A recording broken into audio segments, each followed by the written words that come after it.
I am super excited. And I know I say that before every interview that I'm excited and I have this special person coming in, but it's because it's true. And I'm especially excited because I think this is a person that understands a lot of what we go through when we're trying to find who we are, some of the things that we're missing, and some of the things that we have too much of. So, without further ado, we have Mr. Nelson Whiting. Wait, see, Yeah. that's why I asked you before the show. Whiting. Whiting, yeah. Could it be Whiting if? Yeah, No. people say Whiting, it's Whiting. Yeah. Yes, it's kind of like cute, right? Like my name. Yeah, It yeah, could be exactly. cool, cute. I call Kev. I don't mind. Just hey, guy. I know you're talking to me, so that's important. Yeah. So I'm super excited to have you here. And I mean, you. Before that, you give your introduction. Who are you? Who you see yourself as? And what do you do? Oh man, well that's three different questions. So I mean, who am I? Nelson Whiting. I'm a clinical hypnotherapist. I run a clinic here in Utah. We help people remotely all over the world. So that's kind of what I do as far as my profession, what I'm an expert in. I've been doing this for about 7 years. We've helped thousands of people with kind of across the spectrum of mental health issues. Um, and that hypnotherapy modality that we might get into more so into the podcast here is what I think intrigues a lot of people that we could talk about more. But me, myself, I mean, I'm just kind of your average guy that's super intrigued with the power of the mind and went back to school after getting my degree in philosophy, went back to school to get a clinical hypnotherapy certification. And I'm fairly entrepreneurial. So I thought, well, hey, let's start a business with this and see how many people we can help. And I picked that profession specifically because it was, in comparative studies, national statistics wise, it just blows everything else out of the water as far as therapies go from my research. And, this is obviously debatable and anyone could probably argue with me on that. But from what I'm seeing statistically, my personality, when you ask about me, my personality is I have kind of a high BS detector and I tend to be very analytical.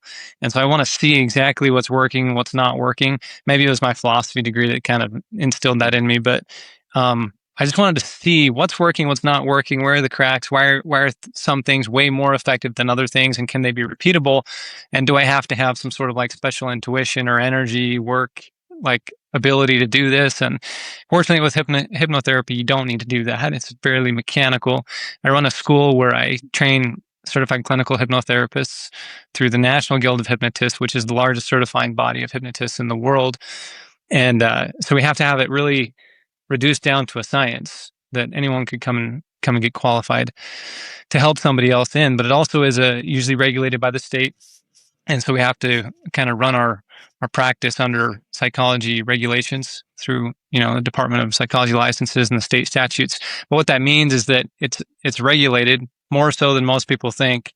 And the profession itself, I picked partly because of the studies and the research that I found.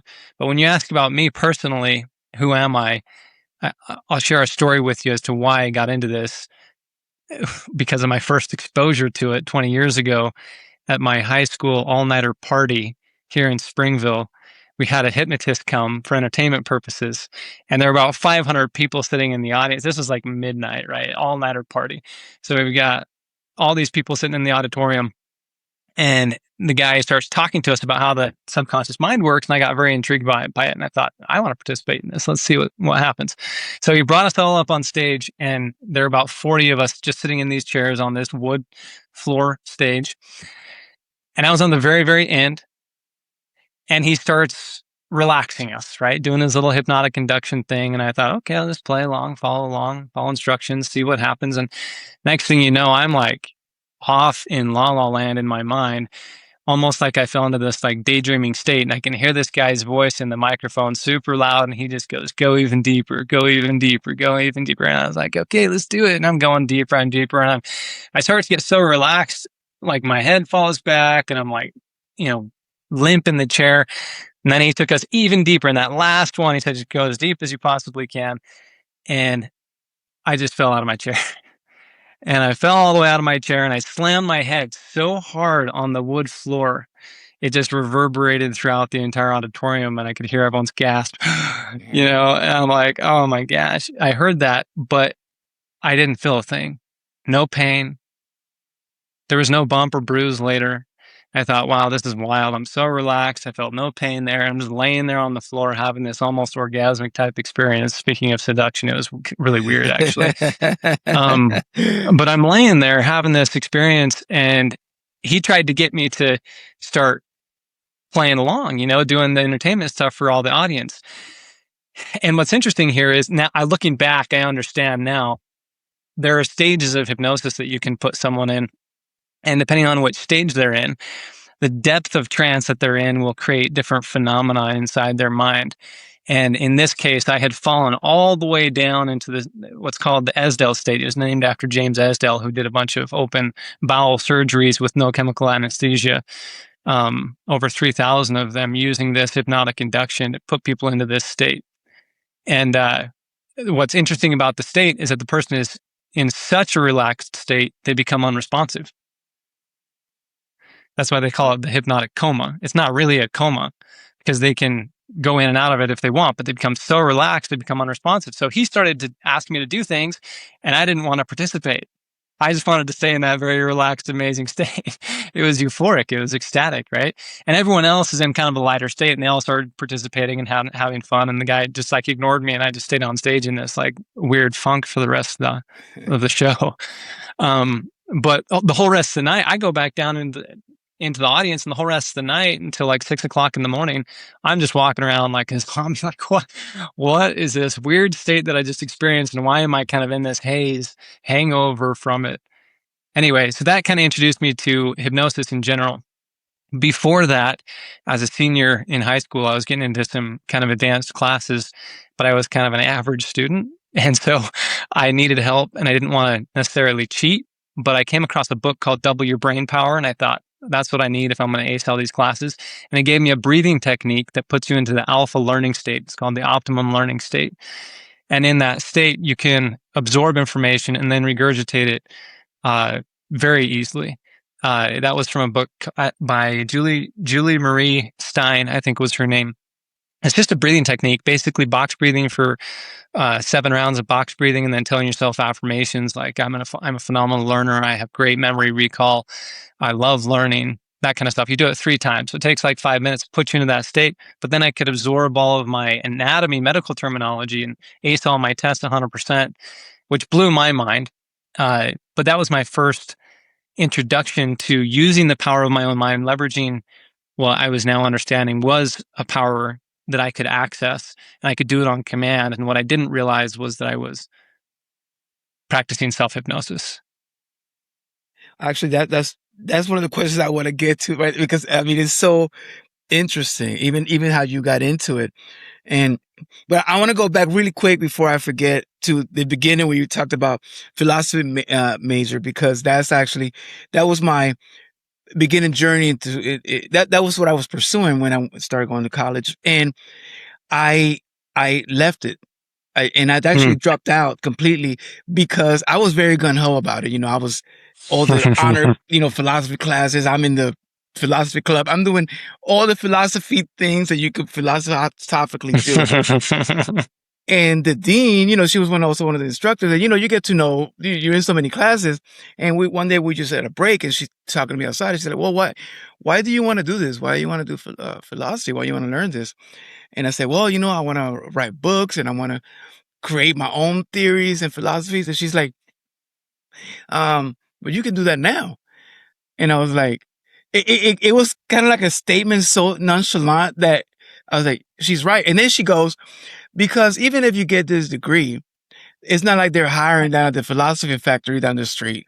Yeah, you don't get a job out of a philosophy degree. Yeah. No, exactly. It's a philosophy store. So it made so much sense that I could not, I don't think I went to class after that. Like she was so right. And I felt like it wasn't that it was a waste of time. It's that I needed to get to that point to hear that and understand that everything that I wanted to do, I could do right now. But I just wanted to touch on that because I know it's kind of like people in the philosophy majors. I think we all have a certain type of similar kind of hunger for information and learning. Hmm. And I think that that's really what philosophy is. And I think sometimes we think that we must learn all of these things so that we're a Yeah. philosopher, when really sometimes those things may hinder your own philosophy, because now, well, Socrates said this, well, Aristotle said that. How can I? No, you could have come up with something even better, but now you never will, because you are kind of limited by what you did learn. Anyway, that we could go into deep Yeah. philosophical Yeah. Yeah. No, discussion. definitely. That's interesting. Yeah, that's really cool. Where did you go to school? I went to I started at community college, East Los Angeles College, but then I just dropped off. And Oh, I yeah, yeah. actually I was in honor classes, and I had a scholarship for UCLA. Like everything was like I was already ready to transfer to UCLA and continue my philosophy journey, which I call Yeah. now. Yeah. And it was like, who knows? Maybe it could have been good, but I think that you kind of become a little bit boxed in. Well, you kind of stepped out of that into a different realm, but I think sometimes you get boxed in, and that's when you end up being some lawyer, or you end up like really not a philosopher. Like you're not out in the world spreading Yeah. your Yeah. philosophy. You end up working at some repetitive job, and you're not actually like, I don't know. I think philosophy, the education of philosophy has to be really, if you're going to be a lawyer or something, and you just need that pre is great. But if you're really, really about, you love the learning part of it, the why are we here? Who are we? And I understood that when I asked you, who do you see yourself as? Most people, they just tell you, yeah, I have a business, I'm an entrepreneur. And you took it literal and you went into, this is who I am. And that's a Existential, philosopher. man. Yeah. That's a philosopher Yeah. answer right there, because most people would just be, yeah, I'm a father. I'm a father of two. Or, they're very limited in that. And when you're like, who am I? Well, I'm this being that's in this world. And so thank you for Yeah. that. And another thing I wanted to touch on because you touched it on as well, is that I didn't know that philosophy was well, I never even no philosophy, hypnotherapy was regulated. And I can you tell me a little bit more about that, and to what extent? I you know I had no, I mean, I never even thought about it. Yeah, yeah, it depends. I'm actually not sure what the exact regulations are in the state of California. Here in the state of Utah, it falls under the Department of Psychology licenses.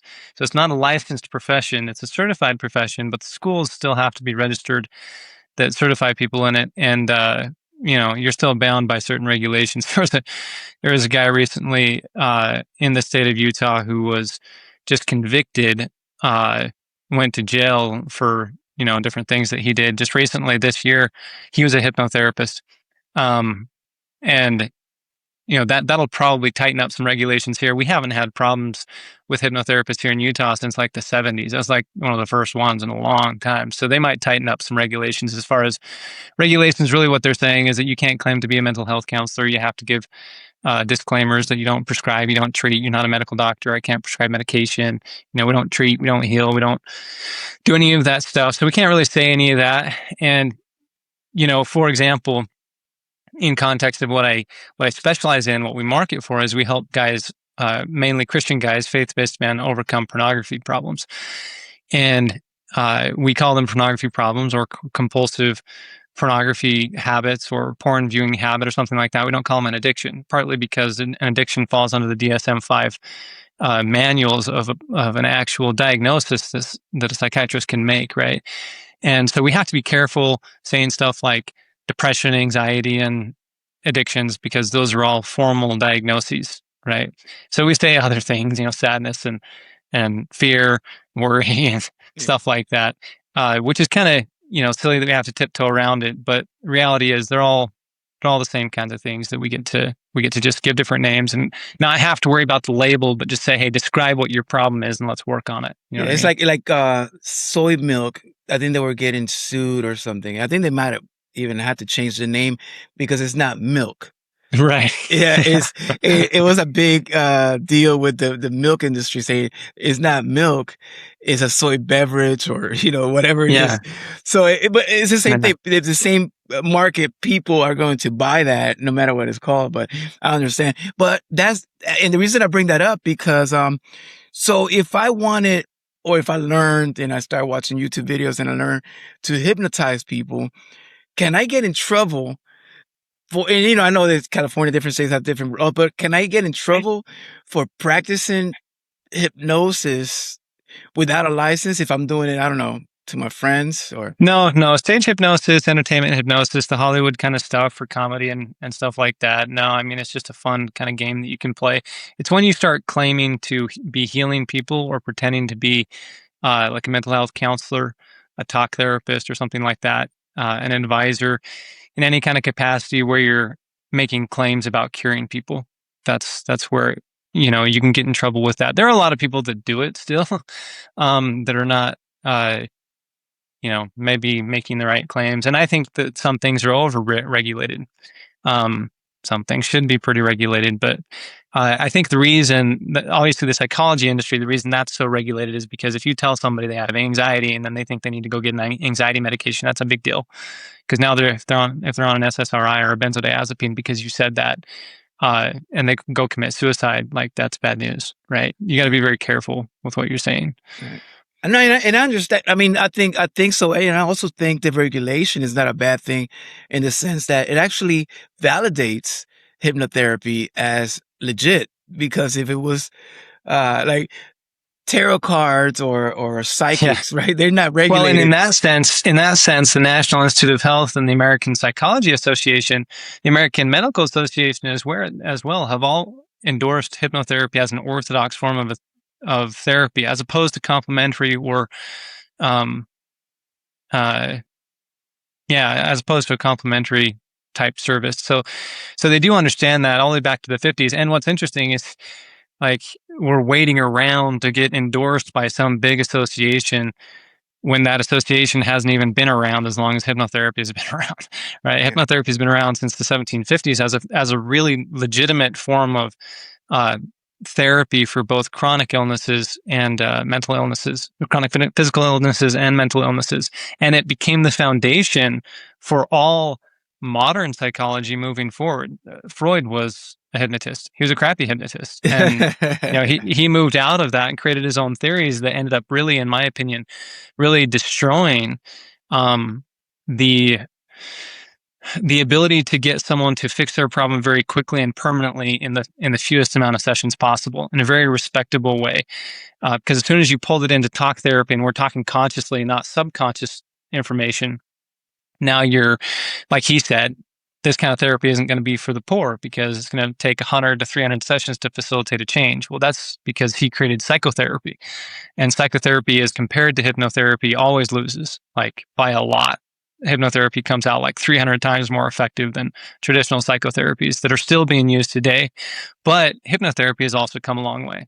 I talked to a guy yesterday who said, "Oh yeah, I grew up in the '60s doing hypnosis on people, and we were hypnotizing everyone, getting them to do things, making them do things." And I said, "Well, the science has come a long way since then. You can't actually make anyone do anything. And there's a reason why you think that you got those results, but you can't make anyone do anything that violates their moral standards unless they consent to it.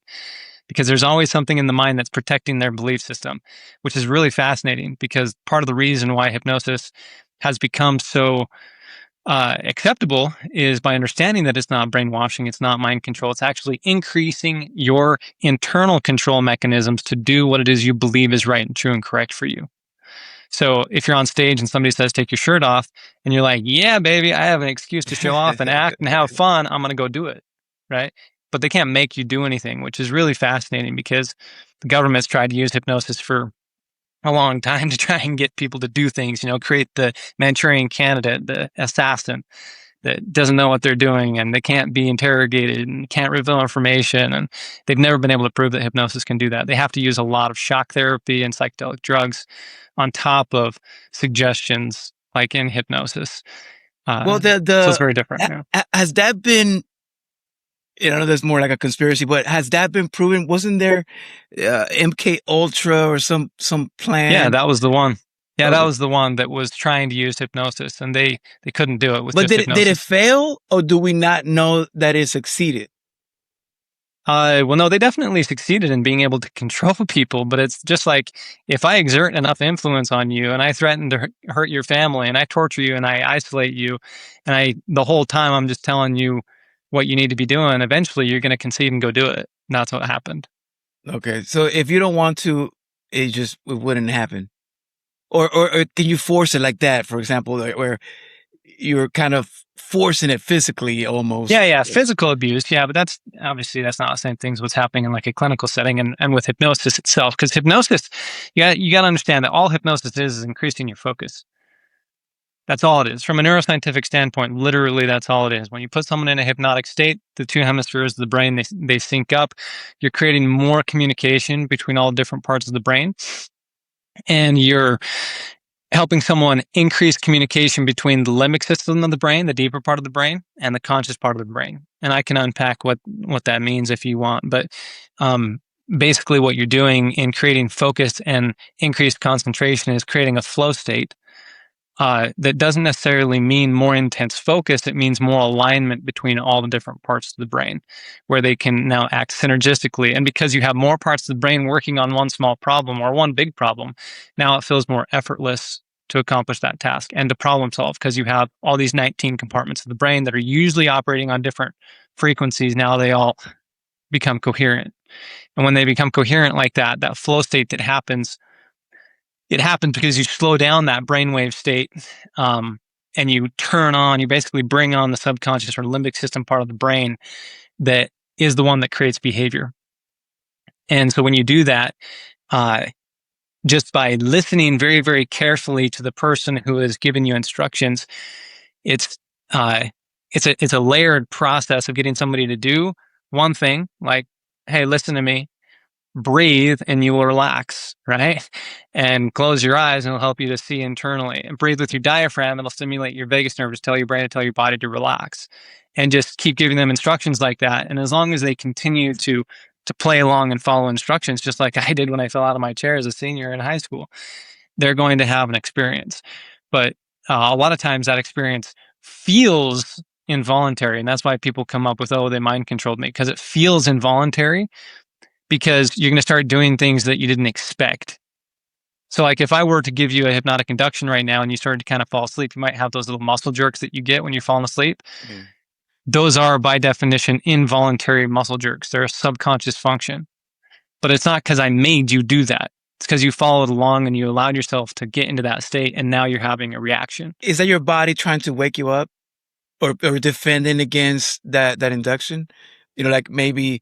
No, no, it's not defending anything. It's just dissipating energy as you begin to relax like that. It's a good thing to have. Okay.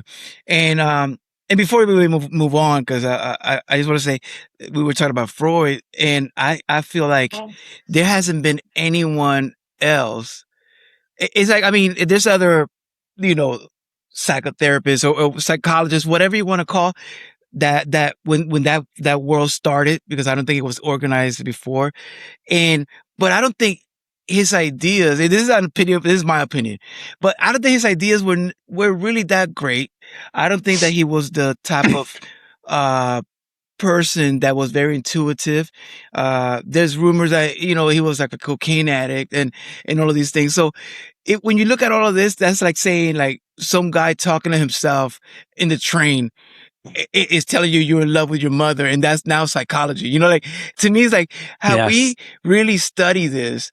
Have we put this through ChatGPT or something and like really figure it out? Because I know that there's a lot of people that are like his fans.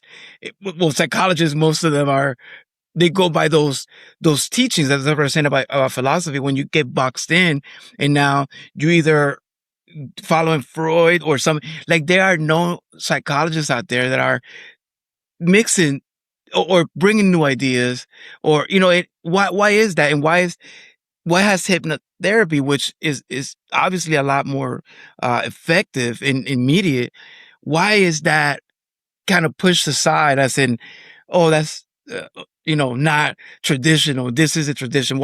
Why? When the other one is just so crazy that you love your mother because like to me, that's like, Yeah. it doesn't even make sense. Yeah. Um, Partly because there have been stigmas over the centuries about hypnosis. When hypnosis came to the US in the 1830s, it was there was religious revival all over the East, and they saw hypnosis as devil worship. Because when somebody would get into the state of hypnosis, sometimes they would have like weird reactions and they would think that they were possessed. They call it before that, Anton Mesmer, when we get that word mesmerism, you've been mesmerized. Franz Anton Mesmer back in the 1750s into the 1800s, early 1800s, that came after him. But he would put these people in this state where they would heal, and he healed thousands and thousands of people in this state. But some of them would go into this weird orgasmic catastrophe state, is what they would call it, which all they were doing is like those muscle jerks when you fall asleep, except more intense, because they're releasing all of this emotion. And so the emotional detox can sometimes end up kind of feeling like a panic attack type thing. But anyway, when it got to the 1830s, that was kind of a stigma, the devil worship thing, and making people think that maybe it was kind of a mind control thing or hysteria. There were a lot of people that came out of the um, kind of the beginnings of hypnosis where they really started to analyze it and say, oh, everyone in that state of hypnosis, they're just in a state of hysteria. And one of those schools was the one from which Freud came in the late 1800s. And that's kind of the beginning of when it was really starting to get picked apart, and they were certifying people, they were teaching people how to do hypnosis, which was a term that James Braid came up with in the mid 1800s, meaning an induction into sleep. But it's not induction into sleep because your mind is staying very aware. Your body kind of checks out almost as like it's going to sleep. The brainwave state goes into a state like it's going to sleep, except that your awareness, your consciousness is still there. It's still following along. And in that state, that's where you create this very interesting phenomena uh, that that seem to be happening where people's focus just increases through the roof, and they sometimes they start hallucinating, right? But they don't have to hallucinate, or they have these. You ask one question, and this memory from inside the womb will come up for them, and that tends to be the thing that they need to fix the problem, right?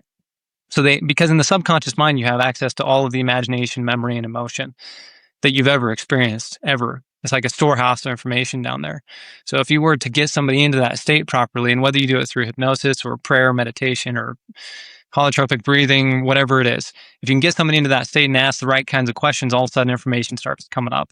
And it's information that, when I say comes up, the subconscious has come online, so you can get that information, but then it displays to the conscious mind. So the conscious mind can now become conscious of subconscious functions. And in that state, that's where hypnotherapy just excels. Because, hey, you got this information. What are you going to do about it? And now where you want to go with it next. And this is how we do the whole reprogramming to move someone out of, a debilitating so-called anxiety, or a so-called treatment-resistant depression, or suicidal behavior, or any kind of so-called addiction.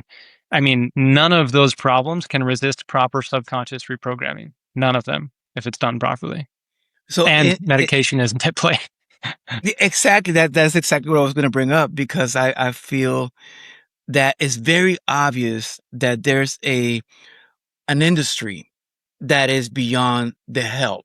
And maybe I'm just being cynical about it, but to me, it's like writing, for example, why haven't we had another Freud, right? Like out of all these years, no one has excelled in, in, where, to that level. I mean, I'm sure that there's people that are there, uh, expanding, but not to that level with Freud. It's just like he became almost like a demigod god here, where no one's been able to, like, when Albert Einstein developed his theories, there were so many people trying to disprove them.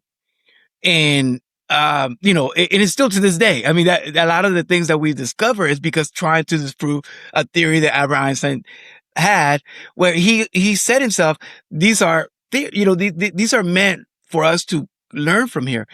Where with Freud, like, where are the people, the important people, not people on the internet? I mean, like the real psychologists trying to disprove his theories. I haven't seen that. I've seen since he came out from my little information on the history is that it was kind of maybe it took some backlash at first, and then it's just been so widely accepted all over the world. That's one.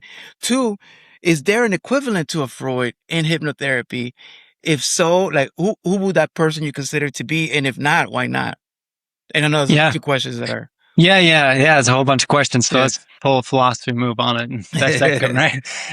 Yeah. I mean, the only reason, in my opinion, that he became so famous was because he had so much financial backing and he had a network that was able to promote his ideas.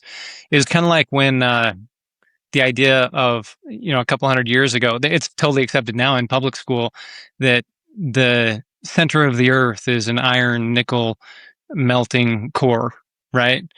There's no proof of that. There's no proof of that whatsoever. But it's what's taught now. Now it's actually considered a pseudo theory by a lot of the scientists who are looking at it. But it's like, well, why do we believe that? Well, because 200 years ago there were two different theories that had been proposed, and they had to pick which one they're going to teach in public school. Both of the theories, I mean, they were different: an iron nickel core or an ice, rocky, watery core. Which one was it? The ice, rocky, watery core had more scientific evidence behind it, and all the way up until today has more scientific evidence behind it than an iron nickel core or an iron melted core, right? Um, but that one got a lot more backing, got all the finances, and that became the theory of the day. I think that's what ended up happening kind of with Freud. Um, and there were a whole bunch of people that within about 20, 30 years, we're starting to see that psychotherapy, the way he had proposed it, was not great. One of the guys in the early 1900s, around the same time that Freud was also coming about, that was a psychiatrist. His name was Milton Erickson, Milton H. Erickson. He was a psychiatrist who was turned hypnotherapist, and he was probably the one that, if you're asking, who was the best one, he probably became the best hypnotherapist in the world. Uh, and he came at it from a very interesting conversational hypnosis standpoint. He would naturally put people into this very interesting conversational trance. And it's actually a method that we've learned, that we teach in our school, that we use in our day-to-day sessions that we do with people. And the more people copy what he has done, the better their results. The problem is that the reason people locked on to Freud, and the reason Freud got away from hypnosis, uh, he got away from hypnosis partly because he didn't understand it. He admitted this. He didn't understand it. He didn't understand the phenomena. Why is this happening? I can't reduce it to something I can explain. And so he made a big deal about that to people, that, hey, the reason we're analyzing this is so that we can explain it. Well, everyone wants an explanation. But what if we said it was some quantum entanglement? Well, you're not going to understand that unless you understand a whole lot of physics, quantum physics, right? So he didn't have the way to explain exactly what was happening. He didn't have an fMRI to show what was happening in the brain. And all the way up until this day, we can do a hypnotherapy on session and still not know why they have a specific reaction to it. Why they start crying spontaneously when you've really done nothing. Why they have a laughing fit for 10 straight minutes and they cannot control themselves. It's like, I don't know why people are doing this, but they're having an emotional release, some sort of reaction there. He wanted to be able to explain all of that. And he made a big deal that we have to be able to understand it on this logical level. But the subconscious mind, by its functions, is not logical. That's a conscious mind, frontal lobe, neocortex function.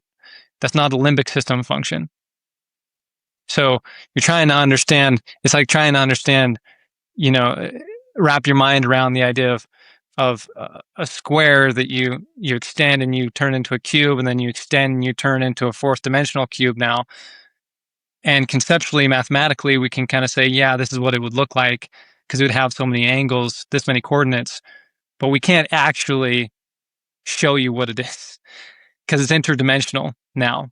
And this is where hypnotherapy gets into a really interesting vein, because it's not necessarily like energy work, but it's tapping into senses that are not our normal senses that we use from day to day.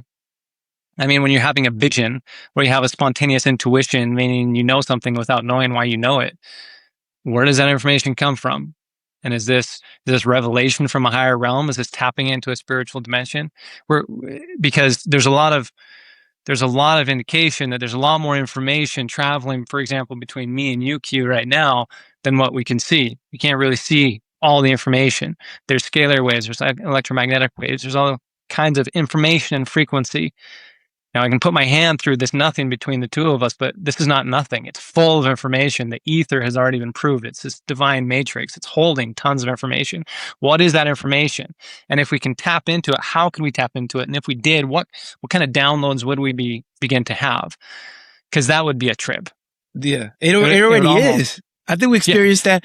And, just to close it up, Freud is a fraud to me. You don't have to subscribe to that, but it's like, oh, yeah, you love your mother. You want to have sex with her. Like, yo, you're high. And I just feel like anybody else with the standards of Freud today would not be able to come up with have any credibility in today's world. So I just want to say that because I think that it really hurts the other like that. Like we were just like what you mentioned right now about, what is that energy in between us that's not visible.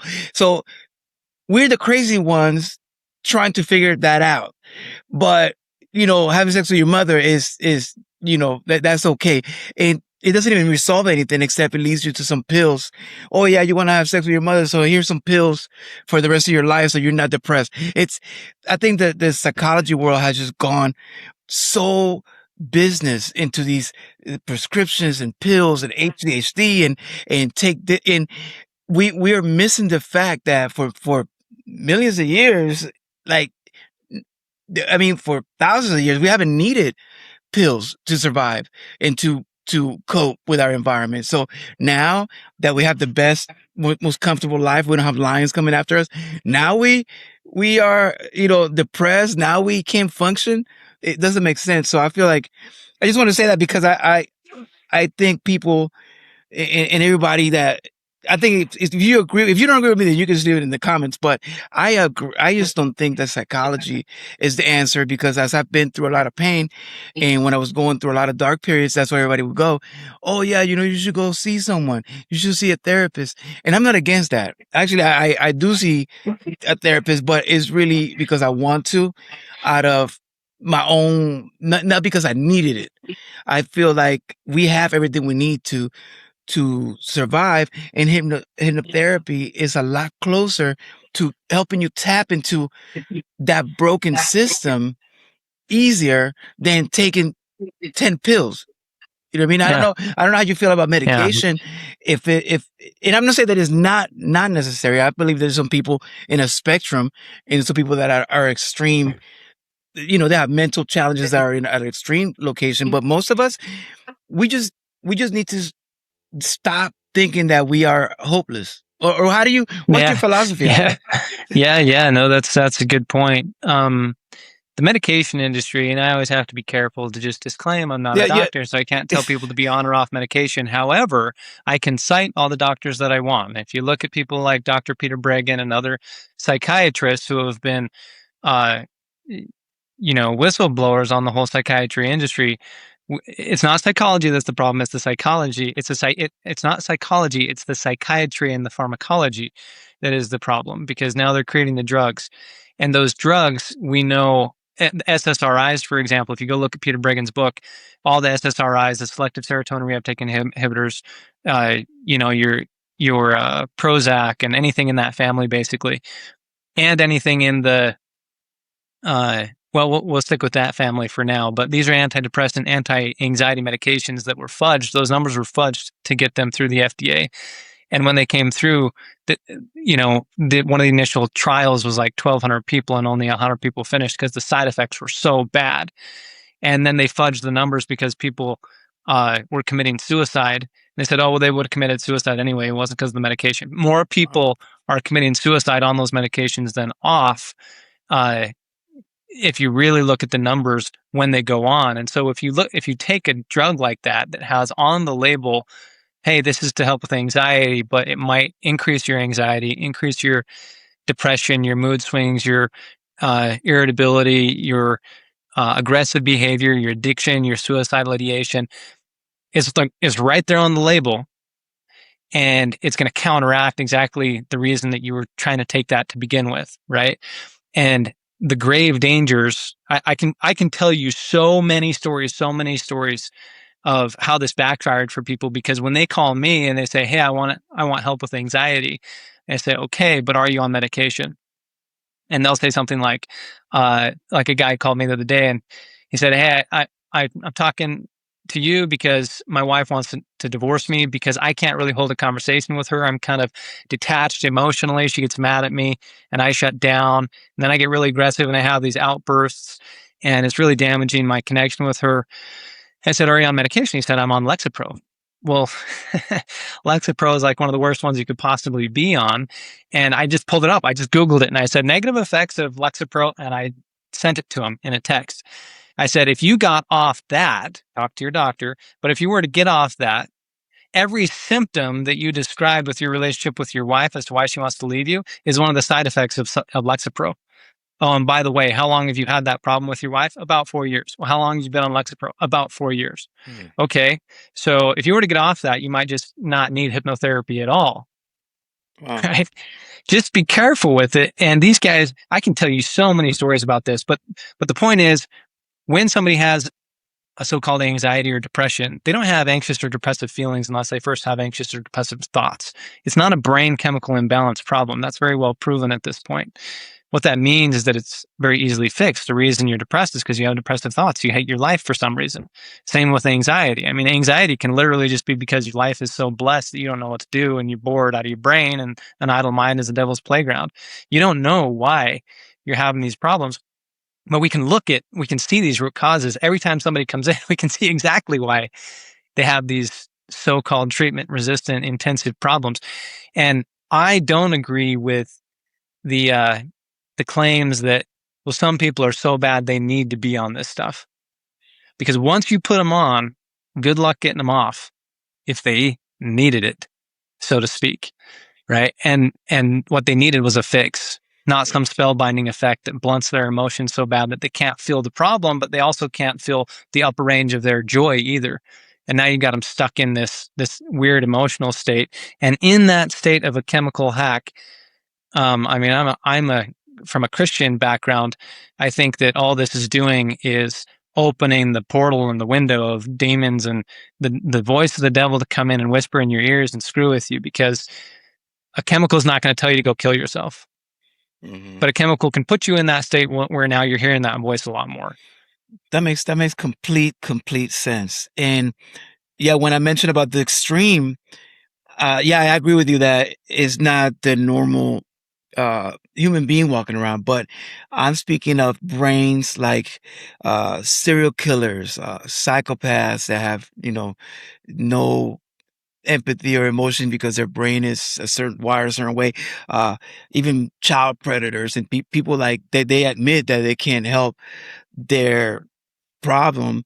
I think these would be the subjects that maybe you could go into some chemical pills and so on, just to see how to if not help them, but at least control uh some of these people. But the majority of people that are living in a depressive state are people in first world countries. And I've traveled all over the world, and I go to very, very poor places, very remote, and those people have no idea what depression They're is. happy. Yeah.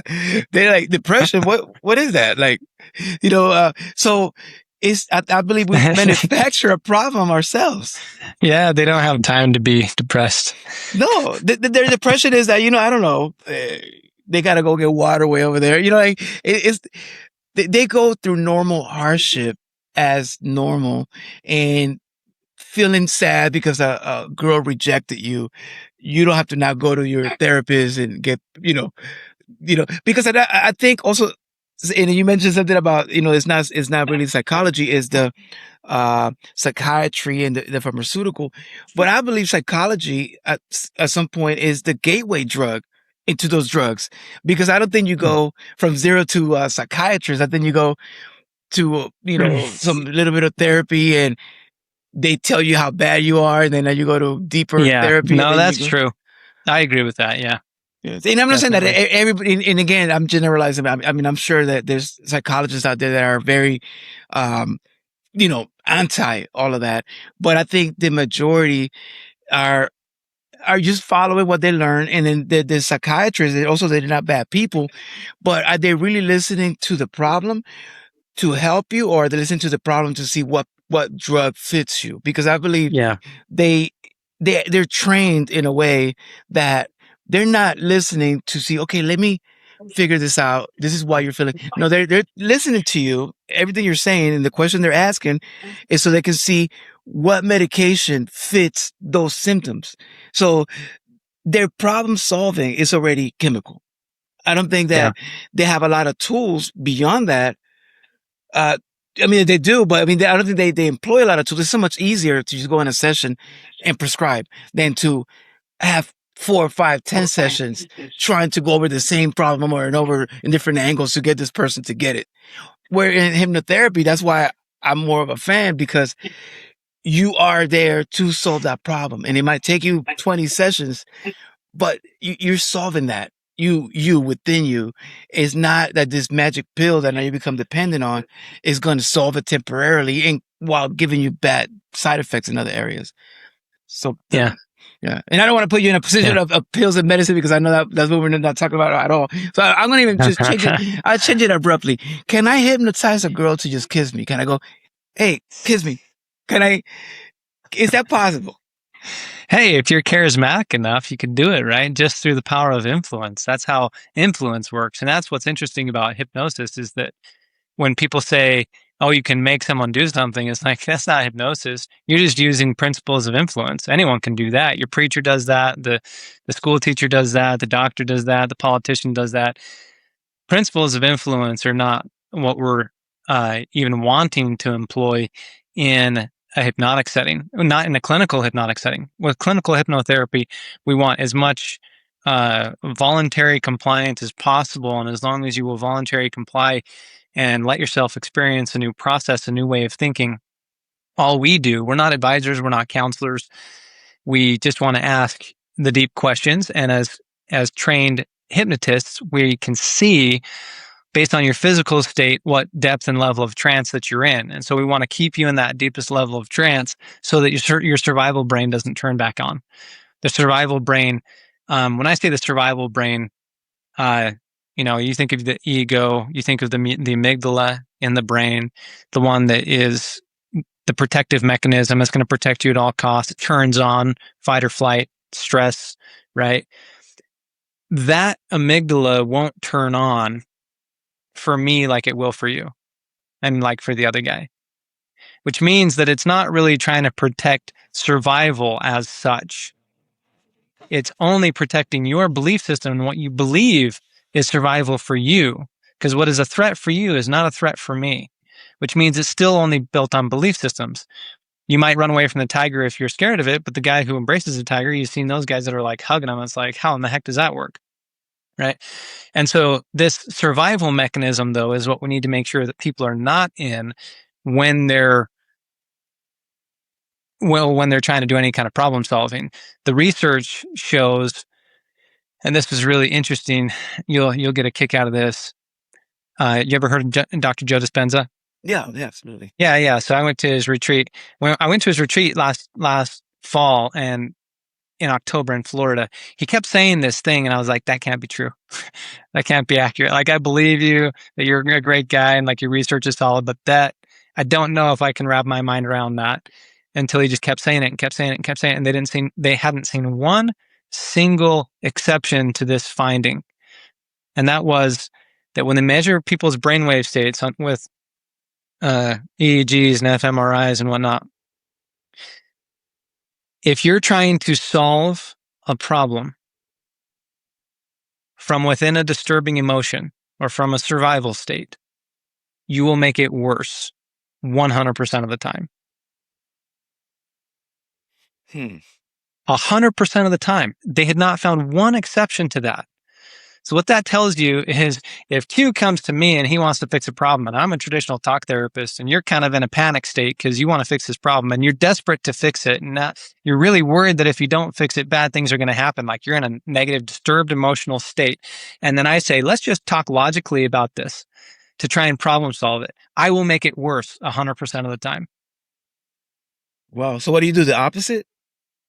Well, you have to get you out of survival mode. So if you came in and we're having all kinds of panic attack, I have to induce you into trance because now the amygdala will quiet down and the subconscious brain can now communicate with the conscious brain without the amygdala getting in the way and saying, no, no, no, no, we can't have that conversation. It's too dangerous. Hmm. Hmm. Hmm. That makes sense. It's kind of like when they talk about detachment, because if you're attached to a problem or whatever it is that you want to get rid of, the trying to pull it off makes it even Yeah, it makes worse. it stick. Yeah, that's that old Buddhist idea, Yeah, right? You got to embrace your enemy in order to let go of them. yeah. It's like the Yeah. elephant in the room. Like if don't look at the elephant, and now you have to. So that makes a lot of sense. And so, do you gotta want the thing that you're fixing to be fixed, or can you help someone if they have a problem and they're not really sure they want to fix it, or I don't know, they're there because their wife kind of forced them to go there, and they have whatever their issue is. Can that person still get fixed or help? Can they improve without innately wanting to? So let me throw back a question to you. Let's just say if you were that kind of person, do you think that part of you maybe is doing it for your wife because she wants you, but part of you deep down is thinking, yeah, I probably should fix that. That would be good for me. Yeah, you would, but that's interesting. Yeah, because I think maybe you want to fix a relationship with your wife, and she feels that this is either an ultimatum or this is she feels that this is a way to do it. And even though you don't believe, you go through the motions just that just to get Right. out of your hair. Can it still get the benefits from it, or is my survival mode on there, or am I blocked? Yeah, yeah. Well, the number one rule for people that are coming in to see us is that they have to be at rock bottom for themselves and not for somebody else. Meaning they have to have that desire to change, and they're going to do it. They're willing to compromise or make sacrifice or really do whatever it takes to make that change. They just need a vehicle to do it. And so we say, yeah, we'll do this. Um, However, at the same time, if you get the kind of people who come in and maybe they're like, hey, I want to fix pornography, but there's a huge part of me that really still likes it. And it's my wife that doesn't really like. I had a call with a guy yesterday. Same thing. We went through the whole call and he said, well, I'm really just doing it for my wife. But then the more I kept asking him, he said, yeah, but actually like I feel like I can't connect with God, and I feel like I can't be there for my kids, and it's just like in the back of my head all the time. I don't really like the cravings when they come on. They distract me from what I'm trying to get done, and I do feel like it's kind of moved into an addiction. And I'm like, well, you're just a walking contradiction, man. You're telling me on one hand you really like you're just doing it for your wife, and there's a part of you that wants it, and then there's this whole part of your life that it's destroying, and you see this inconsistency in somebody's mind. If you talk to someone long enough, no matter what the unwanted behavior is, they'll show you that contradiction. And it's a very strong psychological driver in someone's mind to maintain consistency with whatever they're saying. So if you point that out to them, they'll be like, oh, crap, I do need to fix this, right? So you can help people find that motivation. But even if they say, like the guy yesterday, my wife, we ended up getting her on the line. They were on the brink of divorce. And the only thing that she wanted was for him to stop his porn problem. And he said, okay, I'm doing it for her. I said, don't do it. Don't do it for her. It won't work. Don't come in and see me if you don't have an internal motivator for that. We help people find that motivation internally, but there's a cost there. There's something that's costing them. And I wrote a whole book about what the costs are and what it's doing to people, why it's a negative thing to be engaging with What's the pornography. name of the book? Sorry to interrupt. I just want to get And it's it this one right here. Your problem isn't pornography. more clear. Can you make the title a little bit like less ambiguous? So it's called Your Problem Isn't Pornography, the truth that will save you from yourself at the speed of thought. Guaranteed. Because it is guaranteed.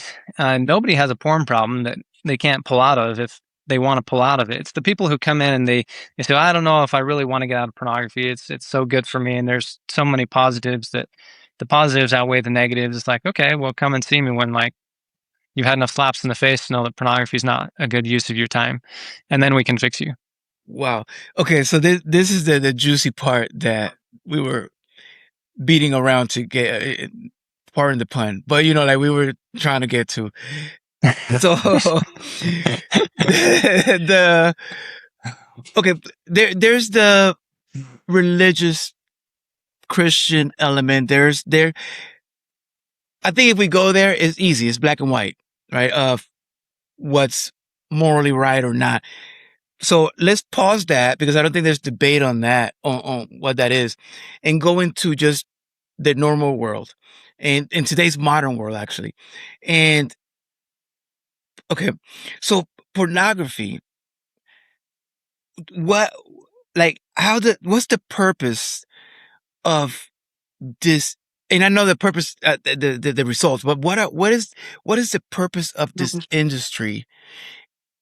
And beyond making money, right? Because I think the making money part is just part of the side effect of it. But what is the real purpose of this industry? Because it's it's so widely available for free, and for something to be so demanded to be that free, I I just don't get it. I think if people want it so much, charging for it at all everywhere would be the norm. What do you think is the purpose in general? And it is just a philosophical question, but like, why does it exist, and why is it so prevalent in our society? Yeah, I think that there is a question of psychology. The simple neuroscience question is, answer is that it's a dopamine hit, and that it's a very simple, easily accessible dopamine high. But I don't think it's a cultural question. To me, it's not even a philosophical question. It is a religious question. When you ask what is the purpose behind the industry, to me, it's the devil, and he's trying to destroy the family. That's what it is. It's the destruction of the key components that make up a family unit. That, yeah, we'd call it the trad family. The traditional family. You got to have a mother and a father that love their kids. There's a yin and a yang there. That's the balance that all of psychology, the good literature has been able to show us that the nuclear family, the traditional family, is exactly what needs to be there. And the fastest way to destroy that family, statistically, is to get one of the spouses stuck on pornography. Statistically, uh, when I say destroy the family, 2/3. If you look at the statistics in the United States, depends on which ones you look at, but if you really dig in and see, I think they try and fudge some of the numbers, but it's about 66%, about 2/3 of marriages in the US will fail. And you say, well, why are they failing? What are the reasons, the top reasons for divorce? Because a lot of people will say, oh, they fell out of love, or they maybe financial needs. It's infidelity. Infidelity is the number one reason for 2/3 of the marriage in the US failing. And half of the people that were surveyed whose marriages failed that were willing to participate in the surveys reported that one of the spouses had an obsessive interest in pornography. Wow, I can see that. I can, and combined with other factors, the if we're gonna go into the family destruction of it, the you know that the infidelity, and also the easiness of divorce. Like, if you notice how divorce law has become easy. It used to be impossible to get divorced back in the day, and now you could probably just go online and fill out a form and just download your divorce or something. Like it just like it's nothing. And it's also, it used to be such a shame to be divorced. That was a horrible, like, if you're the broken Yeah, family in the neighborhood, that was looked down upon. And now it's kind of, what, your parents are together, what are you, I know. so you're an alien, what Yeah, are you? So yeah. so going into the pornography and affecting that, how does someone uh you know become dependent on it? Like, where does it go from just, I don't know, seeing a picture online to hours of video watching later. Yeah, so think of it in the terms of what they call an addiction. You might soften it up and say, well, an addiction is what people say that they keep doing that they wish they didn't do, but they feel like they can't stop. Right. And that's where they call it an addiction. They make it almost feel like it's this chain it's some inescapable thing. You soften that up a little bit and you say, let's just call it an obsessive compulsive maybe behavior, not disorder, because we don't go there, but an obsessive compulsive kind of behavior. What is it that creates obsessive compulsive behaviors? We'll look at the words. It's something that you're obsessing about. And because you're obsessing about it, what you think about, you tend to get emotional about. And what you tend to get emotional about, you tend to act on. And so the obsession that you have in your mind is what's going to end up being what you have a behavior about. Now, traditional psychology is going to look at the behavior and say, let's fix the behavior. That's not what we want to fix. We want to fix what's the thought process, what's the belief system that you're obsessing about. Now, this is where it gets really, really interesting when we get into hypnotherapy. Most people would assume that if you have a pornography addiction, it's because you were exposed and you really liked the exposure and you can't get enough of it, and now you're just out of control. That the problem is the exposure to pornography. That's not why people go after dopamine hits, pleasure hits. They've developed some sort of a void inside themselves. They've developed some sort of a lack. They're not satisfied. They're not complete. They're not whole. They believe something about themselves that reduces their internal energy stores. So now they're trying to get energy from some external place. And what reduces our internal energy stores is the belief systems that we have about ourselves. So when we go back and do age regressions back in time, when we do hypnotherapy, we go to do this timeline kind of work, find out where this all started. I'll give you an example. A guy that spent 10 years every single week facilitating a quit pornography program for a group of guys. He called me and he said, I just feel like a hypocrite because I've never actually fixed my problem. Like, dude, like, come on in, let's fix it. It took one session. He spent 10 years journaling, the introspection, the self-awareness, the getting the site blockers put up and the deleting the social media and making sure that he wasn't alone and bored because that's when he was tempted the most, and trying to get married and hopefully that would make it go away, and all these little tips and tricks and distraction tools and coping techniques that traditional talk therapy will tell you, yeah, do that, do that, do that. We just did one hypnotherapy session on him. It all went back to when he was 10 years old and his dog died. And he had grief that was so intense, he felt a loss that he felt like was so intense he needed to feel better. So now this is where the classic addiction is escapism, right? He was trying to escape from this intense sensation of grief. His dad didn't care that the dog died, and that made him mad. And then his dad died. And then he had massive grief that he never actually resolved any of that with his dad. So he's got grief and anger going on here when he was 10 years old. Now he's 30 years old. And that's all he had to discover to say, oh, I guess I need to forgive my dad. I need to come to terms like my dog died. Okay, now I'm an adult and I can think through this. He was just still operating from a 10-year-old state of mind in that belief system. As soon as he resolved that, he was done. And like, done. It wasn't even interesting to him anymore. The pornography wasn't. Why? Because the only thing pornography provides, it's like overeating. It's like being a shopaholic or a workaholic. You think that you're getting something more out of it. But if you stop and say, no, I'm okay, I'm content, I'm whole, I'm satisfied, there's nothing else that you need. Wow. It's a deep thought, right? Because as men, I can only speak for men, that we just we have these very powerful urges, and discipline sometimes is not strong enough to stop them.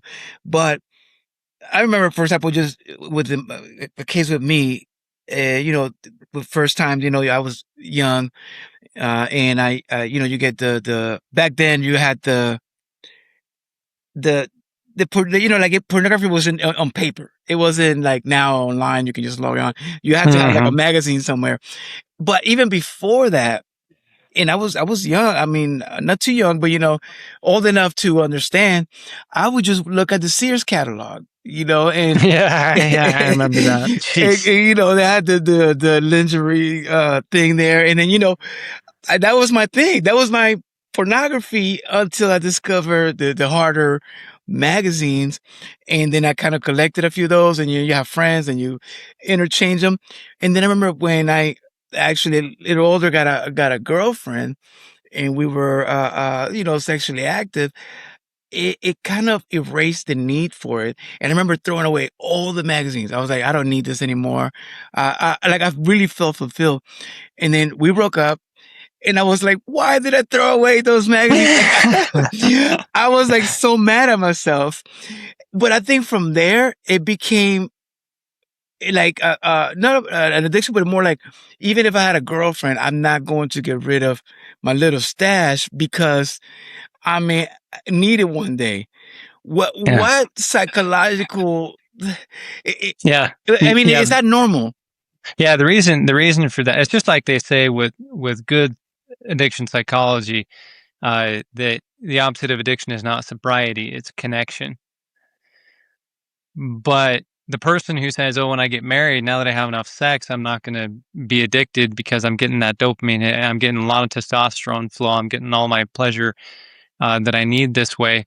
What they're really doing is that they've conditioned themselves to need that on a very intense level. It's almost like an ADHD level, and this is what the science shows, that when you consume enough pornography, you become hyper aroused very easily, and that over sensitivity needs to be desensitized back to a normal level of arousal. Normal level of arousal um, would be something more along the lines of, you'd see something and you might have a biological hit to your biology where you get arousal response, and you might even think, is that a compatible sex partner? But then you remember that you have other things to do and you go take care of them, right? A hyper reaction to that would be, oh my gosh, I'm going to ruminate on that. I'm going to think a lot about that. I'm going to fantasize about that. And I'm going to go figure out where I can get more of that. And then you go and you act out on it, right? And what you're doing is you're creating these intense dopamine spikes, but because you're creating so many of them, it's the same thing when you masturbate. You are creating these dopamine spikes that then drop below baseline levels very, very quickly into depressive states, because you were actually searching for connection, not connection with yourself, not connection to a person on a screen, because you can't connect with that person on the screen. What your body is actually crying out for is exactly what it's wired to do, which is create babies. The reason you have an arousal response to go and have sex is so that you can create more connection with posterity, with procreation. So you have more people to connect with, right? And this is pretty well proven with some of the biology that's happening inside the body. But pushing it beyond that, when you see the hot jogger running down the street, it would be a normal reaction to say, "Hey, I have dopamine hit to that. That's nice, right?" If you ruminate on that, if you fantasize on that, now it's beginning to turn into testosterone. You get the sperm count increase, the blood flow increase. You get that, feeling in your chest or whatever. Um, that's now creating some sort of a sexual objectification over that, right? That's a sex object. And that's where this can become dangerous, because the more you create that objectification, the more you're conditioning your brain to only objectify women and not see them for who they are, not see them as human beings, not see them as people to have real relationships with. And that's why it's damaging to your ability to be social, because now you can't look a woman in the eye and be thinking about what she's thinking about, which is the conversation that you're having. You're thinking about her body, and out of your peripherals, you're trying to not look or like see, and you're getting all worked up romantically. Some of that is a chemical reaction, obviously. There's pheromones and all that. We know that. But when somebody does that, they tend to get very physical very quickly with those people. And well, that's I could see that. I could definitely see that because also you become accustomed to, or like the dopamine is not enough with like a dosage, right? Like the dosage goes, you have to keep incrementing the dosage. For example, like I was talking about the magazines, that was my first interaction, but I remember seeing the first tape, VHS, and a friend wanted me to hide it for him, and I watched it, and when it was different from just a still picture to the moving images and the sounds. That was like, whoa. Like, I think I was shaking when I saw Yeah. that because Yep. the the dopamine that I was getting here once I saw this, it just wasn't even enough. Like the still image didn't get me here to this moving image. And is that a progression that you see a lot in your experience of just needing more and more bizarre and more shocking? Yeah, yeah, but um, it's not so much that you need more dopamine. It's that you are believing a lie that you think will be resolved by going and doing that thing. Because it's a problem. It's a problem, right? It's a problem that you're enacting. But the only reason people have problems is because at one point there were solutions for them. If they're a chronic problem, right? They're creating this problem because they thought that it solved something. And at some point, you start realizing that it's not really solving a problem for them. But again, this is not a question in my mind. It's not a question of neuroscience. The chemicals are there, dopamine. Okay, there's tolerance, and so you need more, and you need more hardcore material. But that's not, I think, going to make as much sense by itself without the context of a religious or moral system.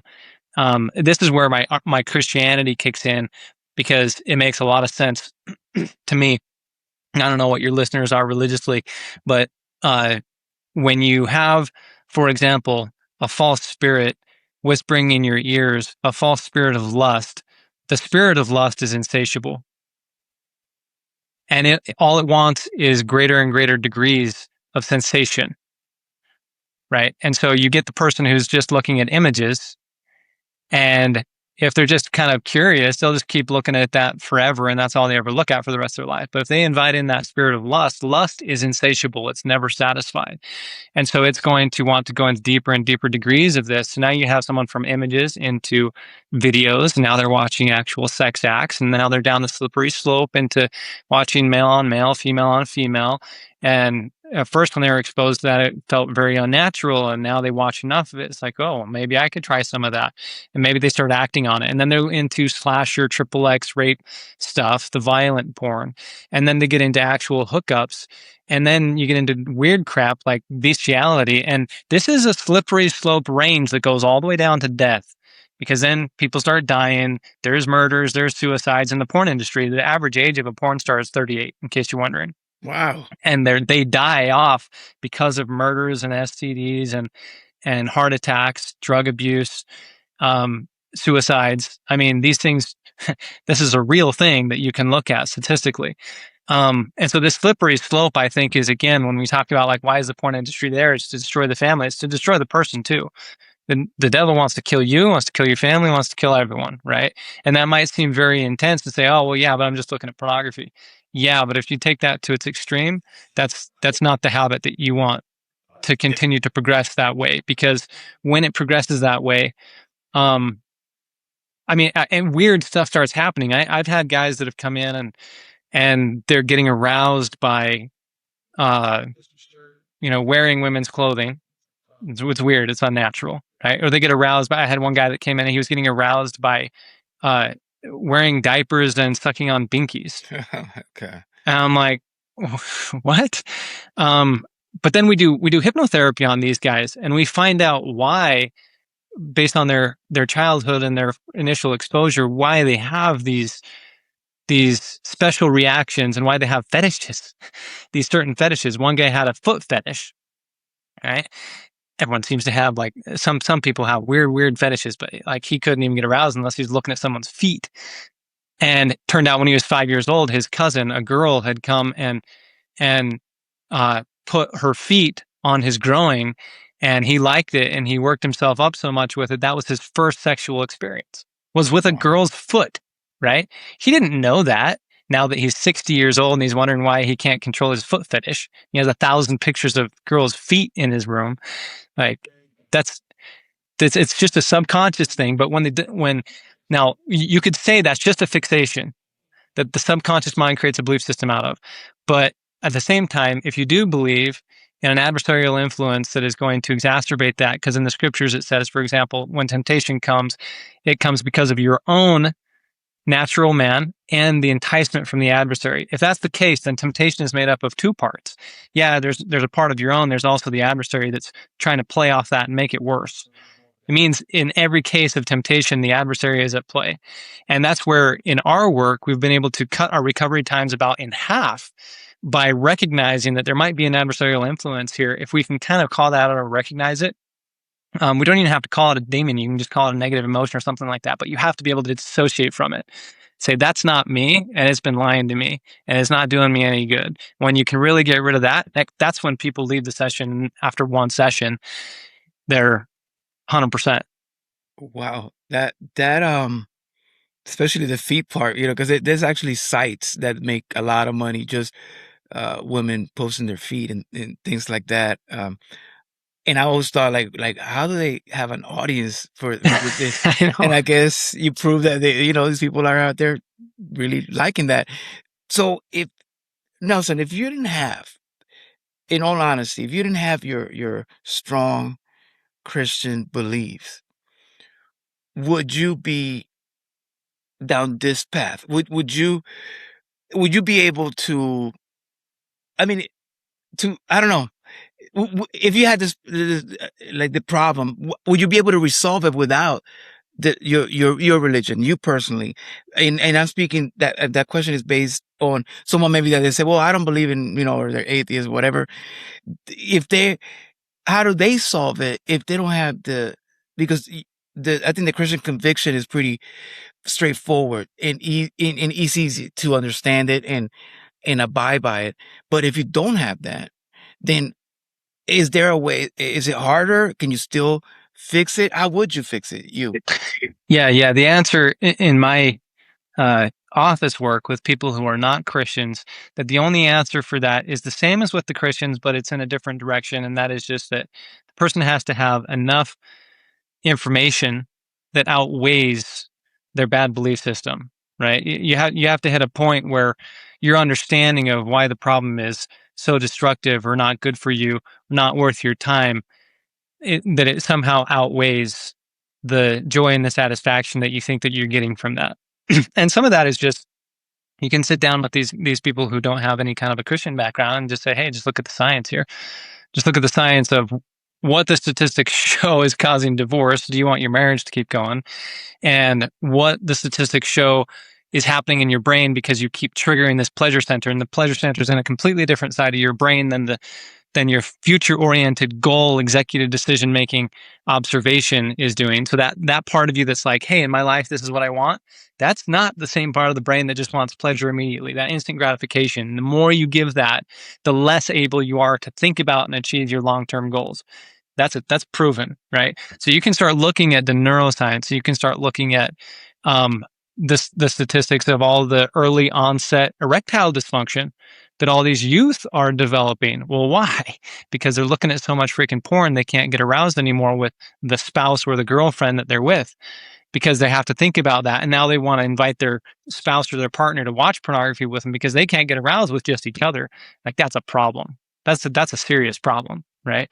But erectile dysfunction used to be due to all these other things that old men just got. Why are the young men getting it at record numbers now? Well, because exposure to pornography is going through the roof. So there's a scientific basis that you can say. But when somebody comes in,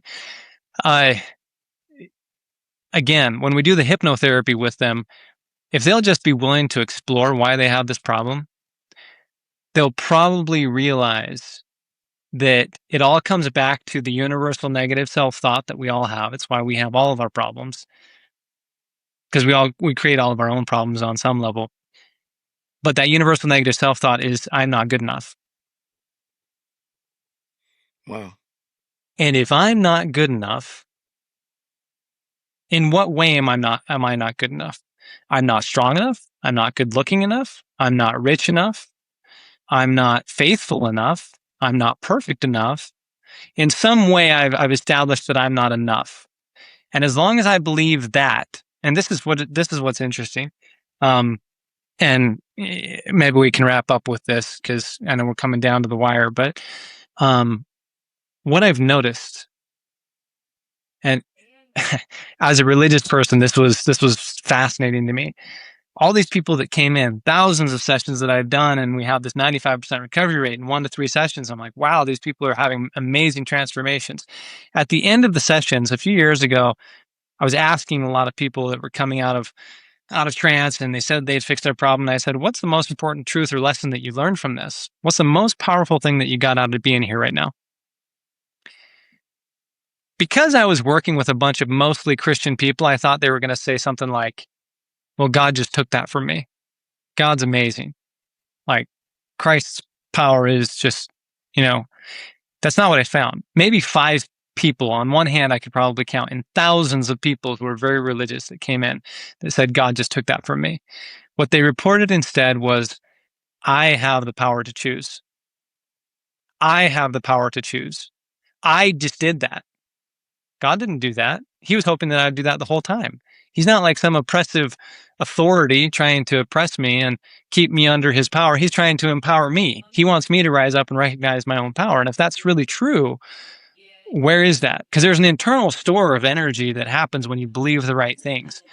And if you believe any form of self-criticism, which is what I am not good enough really is, self-criticism, self-rejection, self-loathing, self-judgment, not accepting yourself in some way, all of that depletes the internal energy stores. And this is also scientific. Our bodies are like a battery, and your mitochondria will literally start shutting down. Your stem cells will halt growth. Your immune system gets depressed. When you move into any level of self-criticism, it depletes the internal energy stores to where you don't have the energy to overcome your problem.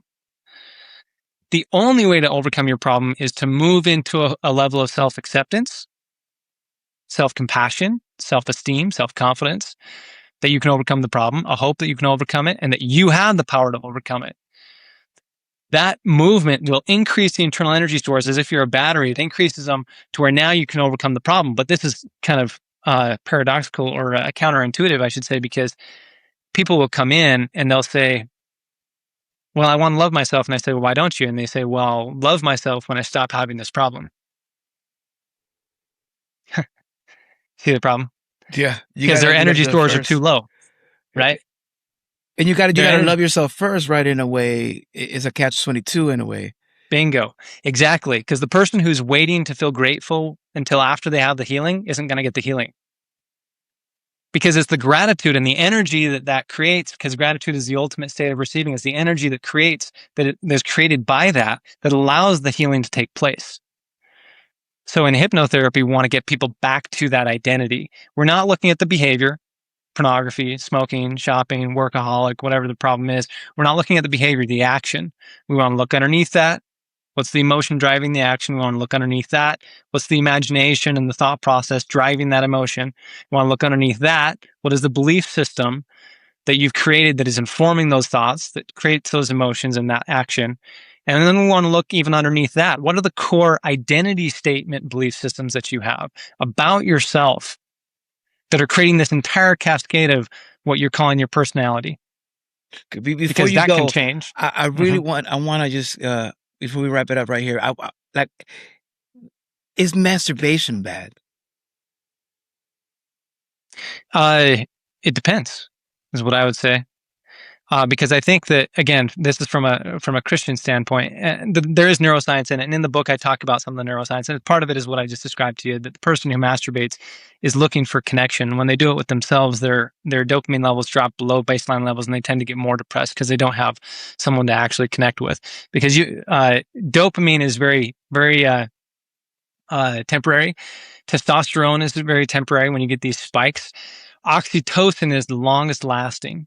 Oxytocin comes from actual real connection with people, with yourself, your understanding of yourself, with God. Oxytocin is that love chemical that will allow us to have an intimate relationship without sex for the rest of our lives. If you got married and your spouse couldn't have sex anymore, would you divorce her? Like, it would be the oxytocin that would allow you to continue in a relationship full of sacrifice and compassion for the rest of your life and be able to be with that person. So masturbation counteracts that. When I say it counteracts that, sure, if you're like doing it with your spouse or you're thinking about your spouse, I think that the science would back up the idea that would not create the depression hormones behind it.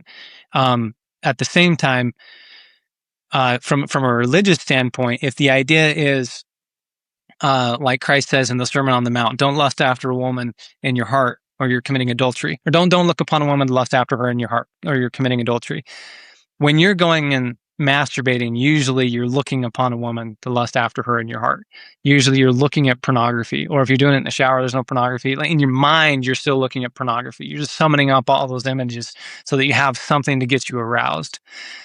Uh, What if you're looking at your own self, right? Like, and you know, I've take seen that before. Yeah. Yeah. That's interesting. Um, and and this is and where I understand say in it, the religious, I think the religious is pretty obvious as well that there's morality involved, but taking the morality and pausing it and just going into just the act of it, yeah. would it Yeah. be No, I harmful? think it's a very interesting conversation um, because most of the guys that come to me and they are religious, they're like, I got to stop my masturbation problem. And I say, why? Well, because I don't like it and I'm out of control and all that. To me, it's more of a question of the heart. Is the heart doing the thing that's violating your moral standards? And if it is, that's a problem. If it's not, okay, maybe that's not so much of a problem. And like my background, Mormon LDS background, here in Utah, everyone's LDS. In the LDS church, there's a very, very strong push for people to not masturbate. Uh, and they say it's for sexual purity and for chastity and all that, and that seems to make sense to most people. It's logical enough. They strive not to do it, and I don't know how many are actually successful, but whatever. But the history of the development of the church's stance on pornography or on masturbation since the 1800s matches the cultural understanding of it in the U.S. In the beginning, the church made a statement that you probably shouldn't masturbate because of a hygiene concern. They thought it was going to make you sick, that it was a disease. And then it morphed into, no, this isn't a hygiene problem. This is a psychological problem. You're going to go insane if you masturbate. So then it moved from physical hygiene into psychology. And then eventually it became a moral thing. And around the 1950s in the LDS church, one guy like went really big on, he was this, huge sexual purity guy. And he said, yeah, this sin is next to murder. Hmm.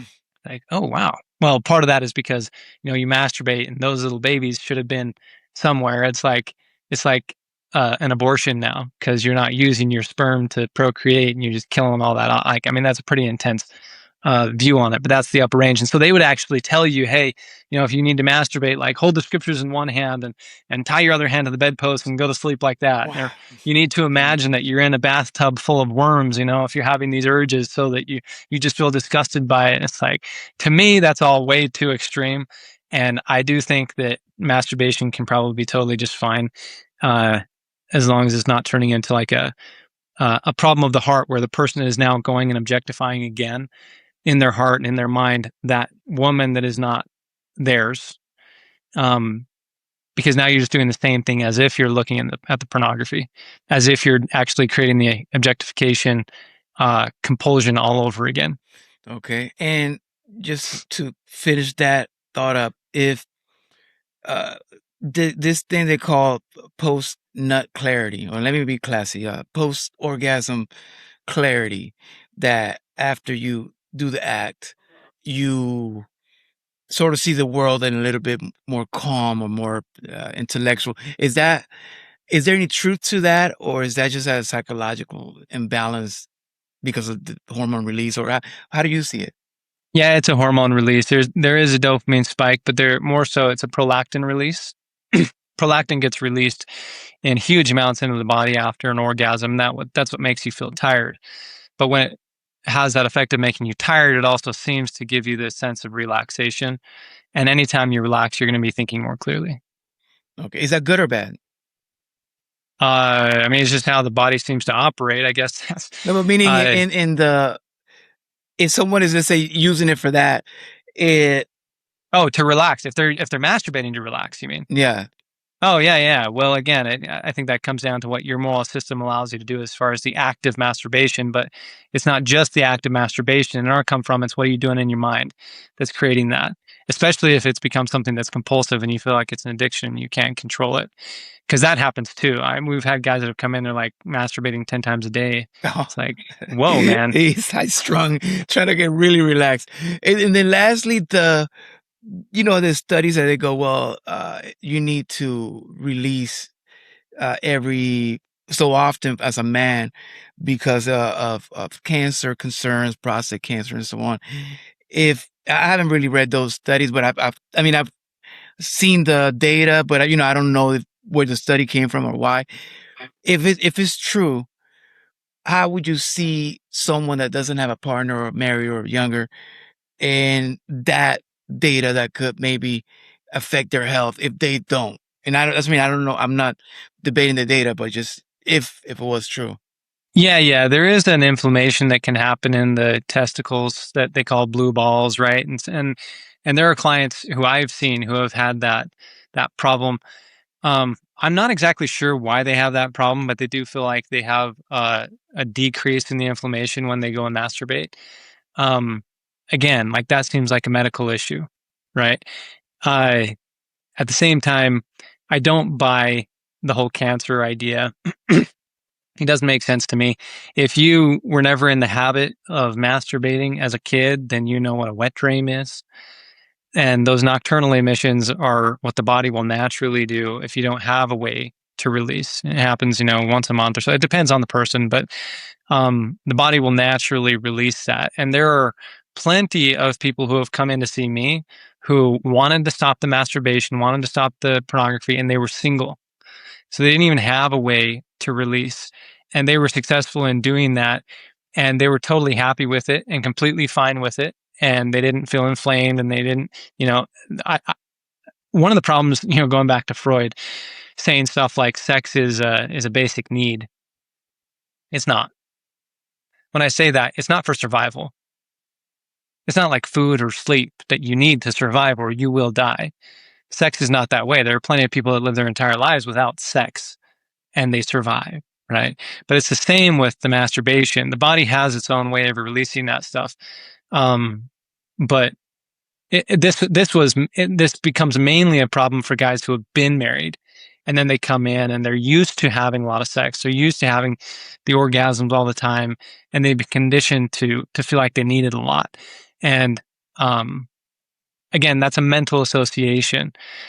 That once you break that mental association on the subconscious level, they don't feel like they need it as much and they can return back to normal states of arousal and say in their mind, I'm only going to get aroused or allow myself to get aroused when I'm with somebody that I feel like I can have sex with, which is hopefully, in the bonds of marriage. But this is a level, there are degrees of what we would call like purity, right? Or virtue when it comes to this.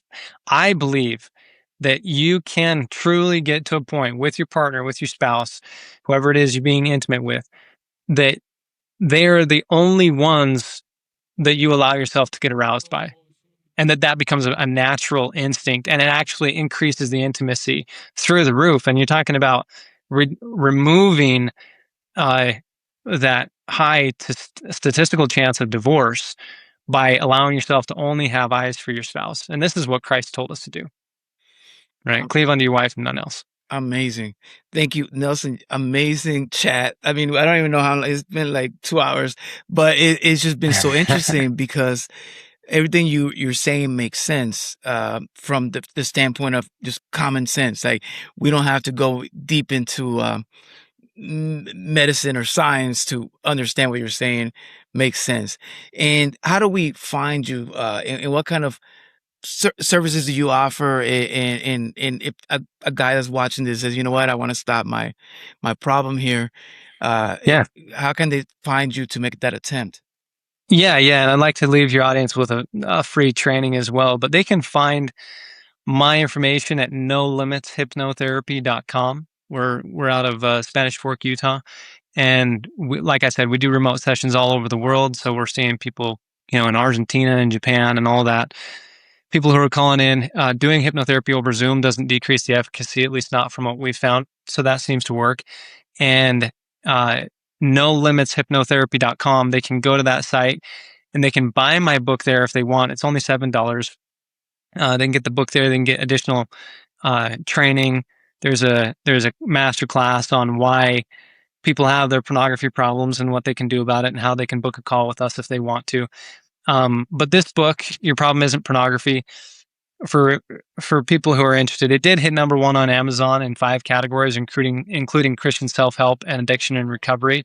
And I think it's partly because this discussion that you just had with me is that it's just common sense. It's common sense. How is the brain working? How do we get ourselves out of these problems? And in the book, if you get the book, there's a half-hour long video training on how to begin to redirect your subconscious mind out of problems, not just bad habits, cravings and stuff like that, but out of anger problems and fear problems and stuff like that. You can do it in 5 or 10 seconds if you learn how to do it right. But there's a half-hour training that that is in here, and I can Well, actually that's give a you the book. Is link. that $7? This one's the $7 book, And it has but I this will. half an hour training. Yeah, because there's a link in there that takes you That to that is that's a great through the deal. training. But for you guys, I'm going to give you the free link to the download for you and all your Yes, listeners. we'll put it down here in the descriptions. Thank you Yeah. so much for that, and thank you because it's necessary, and I think people a lot of times we're shamed, and if you have something that needs to be taken care of, such as you can't stop, just and watching porn, like you know, I think that you've given them, at least for me, a very non-judgmental answer because it's hard to go, hey, I have a problem, right? It's so Yeah. it seems that if they Yeah. contact you, you're gonna be like, yeah, it's so does 20 other guys that I talk to every day. So that so thank you for being so open and for making this so available, because I think not that a woman wouldn't be able to do it. I think it's just you want to connect with someone that kind of understands that you're not a bad person because you have this. Yeah. Yeah, exactly. So, Everyone has problems and everyone has a reason for their problems. Okay, so let's fix you're them gonna together. give us an exercise, a practice. Yeah, it's a 30-minute training on how to direct your subconscious mind Okay. out of problems. So later you So can use it within 5 or 10 seconds. It really will become like your new best friend if you learn how to use it. okay. Um, you can kind of do your own self therapy on it, and maybe you can collapse your cravings and addictions with just that. Maybe you can do it with just the information in the book. But if you have to get out the big guns, just make sure that you're finding somebody that is more of a specialist in doing it, and they can track their recovery rates, and they you know they can actually show you that and how they get those results. Yeah, thank you so much, Nelson. And by the way, all the guys that were waiting for the tips on how to hypnotize a girl to hey, come here, fall in love with me. Hey, now you're in love. Now you kiss me. Now you're my wife. Like I don't think this was the episode. We'll do another Well, no, episode. that's not true because I think it was because if you remove the neediness and like I need the connection, the desperation, you become more attractive. And on a subconscious level, all that information we were talking about passing between the two of us, in the ether, that is a real phenomenon. When you remove the emotions that are keeping you from connecting to somebody, and then that person can become more social, more communicative, more seductive. That's your podcast. You will naturally become more magnetic that way. And we didn't even touch on that. And we have to do another episode because we like self hypnosis, right? Like that's a whole nother world. Can I hypnotize myself to be more seductive? Yeah, absolutely. So if I look in the mirror and I go, you know, I don't know, give me some information like, hey, I'm seductive, I'm beautiful. Yeah, yeah. I mean, I would. It would be more along the lines of like I'm the kind of person that is attracting the person to me that I want, right? And you have an idea of what that person is, but relentless work on yourself is what makes you attracted to other people. Okay. So people who are lazy, who are slobs, who are not doing anything in their lives, that they're not attractive to other people. And so when you start getting your life in order, it happens because of these internal belief systems and identity statements that you really believe. If you really believe that you're a fit person, you're going to go to the gym and you're going to eat well. That alone will make you attractive, right? And so there's these internal belief systems that when you wipe them out, yeah, you can become you know, I'm a swinging player kind of a mentality, and I know exactly how to pick up all these girls, and they can feel that from me. Um, And have you is the phenomenon of we've been trying to end the episode for like 2 hours. If the phenomenon of you know, have you sometimes you just feel someone's watching you? They didn't say anything, but you look and they are, and or vice versa, you're looking at someone and they kind of feel it and they look your way. Is that in the same world as hypnotherapy, neuroprogramming, or is that something completely different? Yeah, this is getting into more of like the there's a proprioception that happens where you're kind of aware of how your body is and all that. But there's an electromagnetic field that's put off by every single individual into a torus field around your body, and that is picked up by other people about 6 feet away. And sometimes, you could say, oh, that's a field, electromagnetic field based on emotion, but thoughts do not have that 6-foot restriction. And if you look at people like Dr. William Tiller, who was a physicist that was studying intention, he was studying how far you can send your intention to, for example, change the pH level of your water. And he would turn it up or down by 1 whole pH level. He could do it in London in his lab, but he could also do it from London to Australia in the same amount of time. Right? So thoughts are moving. It's the same kind of phenomenon that happens when you're going to call someone, they're calling you, and that was really, really weird. I haven't talked to them in 2 years and they were calling me. Like, that's a synchronicity that happens. It's more of a quantum science question. I went to 2 meditation retreats last year where they trained us in how to do that, how to be aware of something in a direction behind you without seeing it. It's called vibrovision. They actually trained us how to see things without our eyes. We'd wear blindfolds and go through an obstacle course and do different games and stuff. But you're learning to train an intuition inside your body that is naturally an antenna to getting information from everything around you. And it's a phenomenon that you can train. Okay, but is that like its own? Isn't that part of this science? It's kind of its own realm.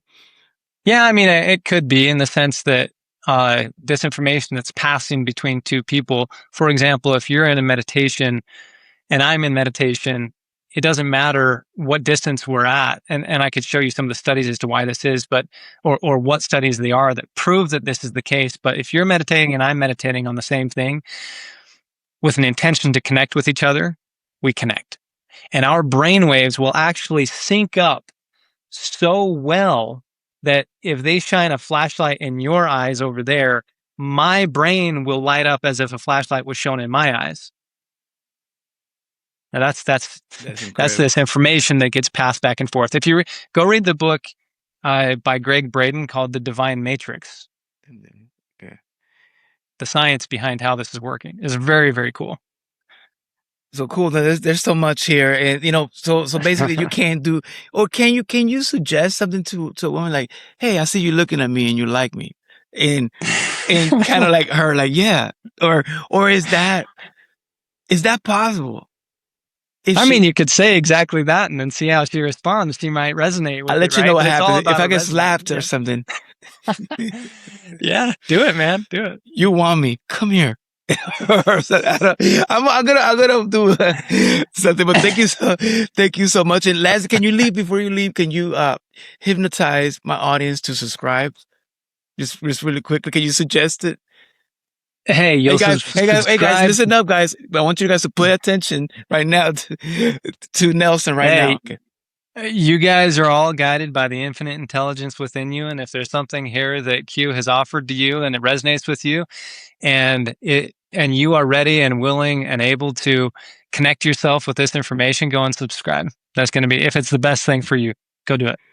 Great. Thank you so much. I'm subscribed at work because I'm about to subscribe myself. Thank you so much, Nelson. I really appreciate it. Great chat. Thank you. You're amazing. All right. Hey, man, take it easy. Thank you. You too.